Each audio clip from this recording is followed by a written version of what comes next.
On this 100-acre property in eastern Uganda, men and women are working around the clock to finish construction on Uganda's first automotive manufacturing plant by 2023. Through the state-run Kiira Motors Corporation, Uganda is investing over $50 million to start mass production of electric vehicles, among them a solar-powered bus.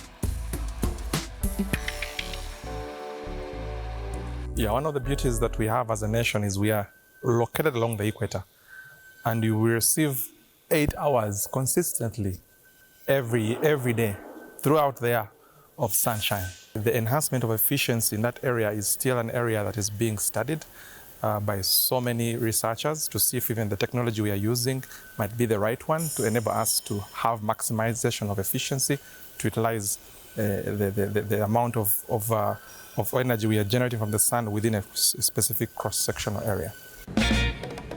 On a full charge, the prototype Kayoola Solar bus can cover up to 80 kilometers. But as the local engineers improve it, the company has already commissioned electric buses that are charged using power from the national grid. This particular one, called the Kayoola EVS, can carry up to 90 passengers. It can run for about 300 kilometers on a single charge, reaching a maximum speed of 120 kilometers per hour. We can no longer afford to wait for the future and then we say, oh, okay, now everyone else is producing electric cars, let's also jump on board and produce. We have to start now so that by the time the entire world is using only electric cars, we are also playing in the same field as the world. Kiira Motors started out as a student project, and in 10 years' time has grown to a government-supported company that aims to produce 1,000 vehicles annually. Like several other countries around the world, Uganda too sees electric mobility as a means to reduce traffic congestion and decrease pollution caused by exhaust fumes. And for the lead designer of the bus, cleaning Uganda's air is something of a personal goal too.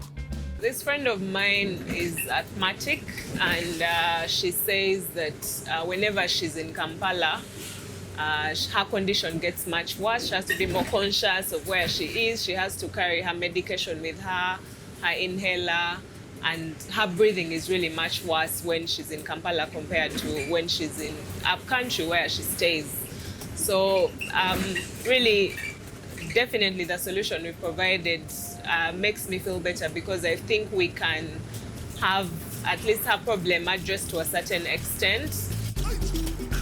Other than building solar and electric vehicles, Kiira Motors has also tested hybrid technology in its sedan, the Kiira EV SMACK. And Thatcher, who still drives a gasoline-powered car, can't wait to swap it out for an EV. She hopes that soon more Ugandans will choose the same emission-free path.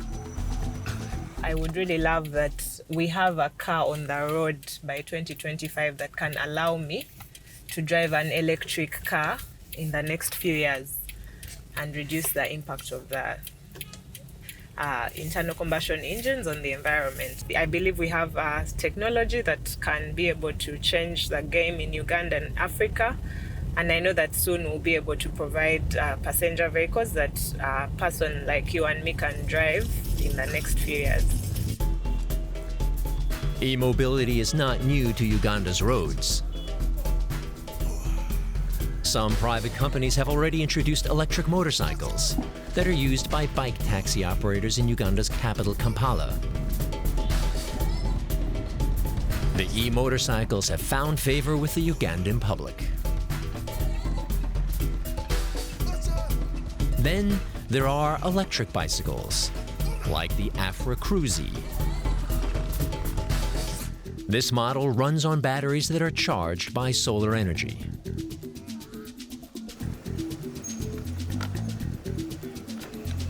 Kiira Motors' main target remains mass transportation. And Thatcher Mpanga says that interest is high and orders for electric buses have started coming in. She hopes that this Ugandan technology can be exported to the wider East African market and eventually across the continent.